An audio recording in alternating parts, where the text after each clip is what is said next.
in our midst today a very illustrious alumnus of the 1981 batch. She actually dons many caps, and her main objective, I think, I would be correct in saying, is to touch lives of individuals and improve them in as many ways as she can. Have I put it right? Okay.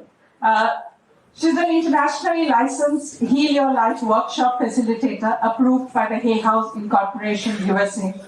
A cognitive behavioral therapist, a life skill trainer for institution, personality development trainer, effective communication skills and public speaking facilitator, among other things. That's only a few that I have listed here.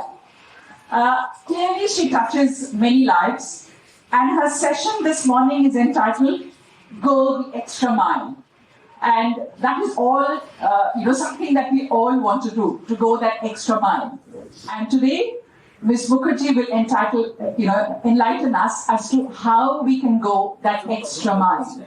Something that we wish to do, and something I'm sure will be very fulfilling for all of us, to go that extra mile. Over to you, Ms. Mukherjee. By your scores, how much you're scoring, how much you're learning, because you're able to quantify it, right? You can understand how much you have learned by your scores, by what you understand. So it is a hard skill which you're able to quantify. Soft skills are actually intangible. It's very difficult to quantify soft skills. The way you are talking, the way you are behaving, basically.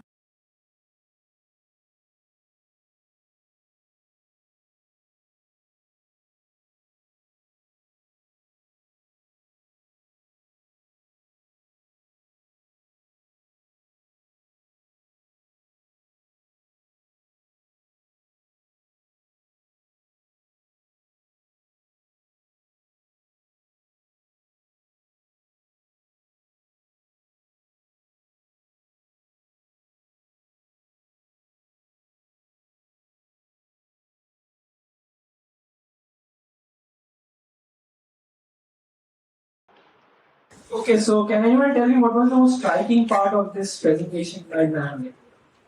Like, what part you liked the most?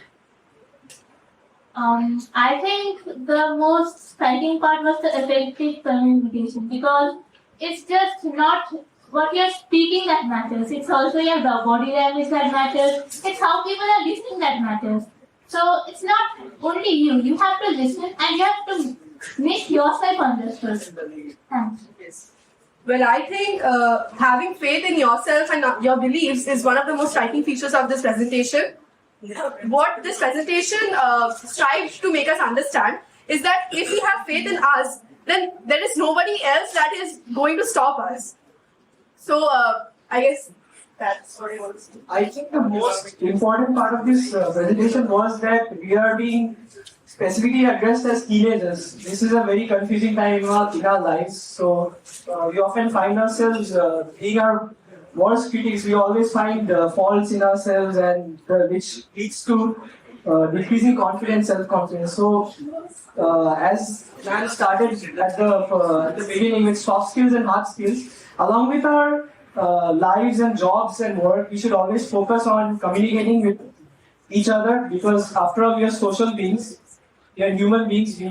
We cannot live alone or isolated for a long time. We have to communicate, and so it's better to learn how to do that beforehand when we are young.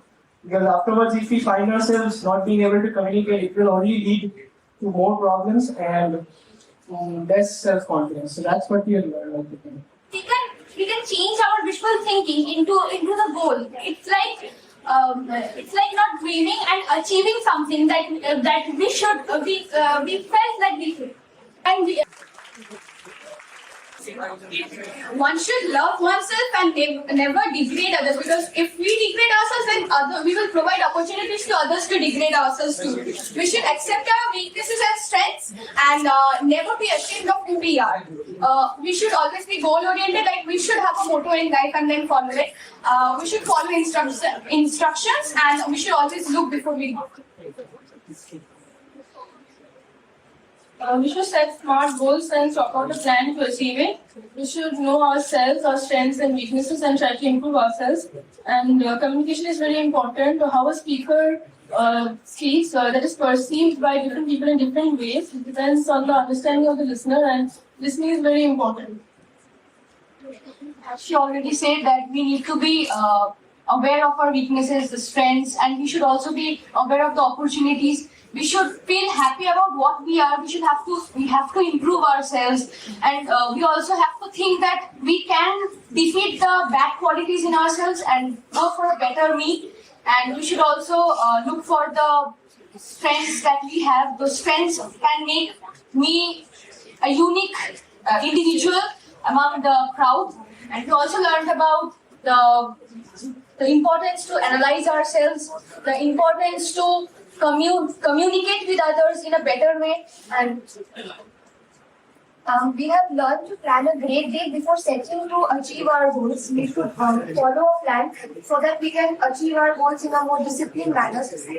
We have learned to solve problems in a more accurate and meticulous manner by thinking about them, analyzing about the problems. We have learned that listening is important and following instructions too is important to get closer to achieving our goals. We have learned to deal with problems better by analyzing what the problems are, and we have also learned to analyze our own self and devote some time to realizing who we actually are and what aspects of ourselves need improvement so that we can be better. Which you think is very important that you have learned from this session? One thing, the most important thing. And that we need to give more time to ourselves from this busy life. We need to stop, pause, and think about ourselves.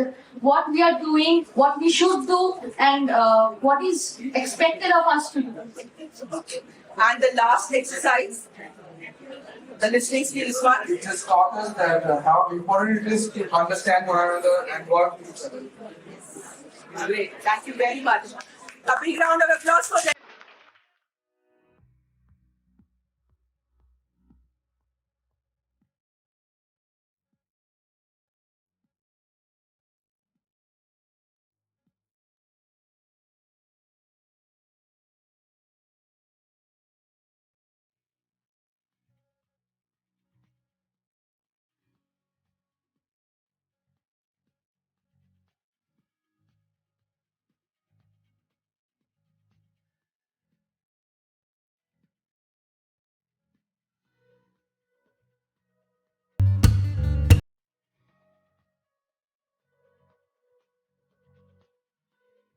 Active session, and the children clearly wanted to participate. They wanted to talk, they wanted to express their views, and they were very open. And one did not need to prod children on to talk. They did it on their own initiative. So I think it was a successful session, and the whole objective of connecting with them, I think Ms. Mukherjee did that very successfully. Thank you.